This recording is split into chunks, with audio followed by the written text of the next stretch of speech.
Two things very well: JJK and theories. So me staying away from the hot iron that was Gojo is coming back to life theories has been fairly difficult, but not as difficult as one would assume, because genuinely, I don't think he's coming back, especially with the way that the manga is currently going, as Hikuru and Itadori are currently engaged in combat against Sukuna, in a way that's not only going to allow Yuji to air all of his grievances against Sukuna, but also possibly be the person to deal the killing blow with the Executioner's Blade. And to me, if Gojo comes back to life, one, it cheapens the moment of taking him out in his battle against Sukuna, and two, is he just going to wrap up the story for everybody else? That doesn't mean that I haven't been reading or watching these theories that people formulate in order to figure out just how we're going to get our glorious blue-eyed king back.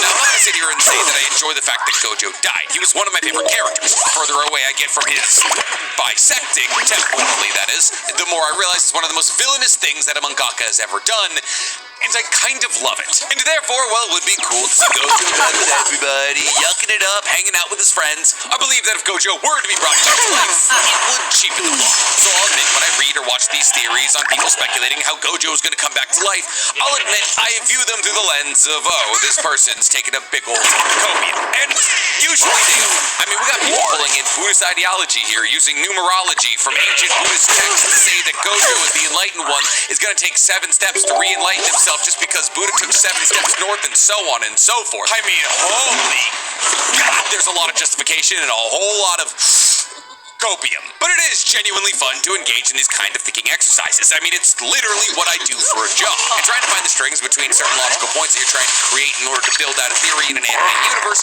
is genuinely one of my favorite things of all time. So, who am I to judge? Now, the reason that I'm giving you all this context, giving myself a somewhat self-congratulatory back, is because just yesterday, one of my friends, Big Mike on TikTok, sent me a theory that's making its way around Twitter, to the tune of 1.2 million views. And this theory, outside of being just so ridiculously long, is probably the best theory I've seen for Gojo's possible return to the manga. And thus today, I want to talk about this theory. More specifically, I want to talk about the parts of this theory that I believe in, and the parts of this theory that I believe are massive stretches. And then, at the conclusion of today's video, I want to talk about whether or not I believe this theory is a possibility, and if it fits into the plot that I believe that JJK is trying to build. Sit back, relax, and enjoy the show, because now, for the first time in the history of the Weeb Commander, we're talking, is Gojo coming back to life? Before we get to speculating about our glorious king's return, guys, please, for me, like this video, subscribe to the page, and hit that noti bell. And if you want to see 2 glorious kings talk about anime on a weekly basis, go ahead and follow my anime podcast, Otaku's Anonymous, where me and Danny Mata break down everything that happens in anime this week. It's available on YouTube, Spotify, and Apple Podcasts. Or if you just want to dress like a glorious king yourself, go ahead and meander into my merch store, otakusanonymous.net,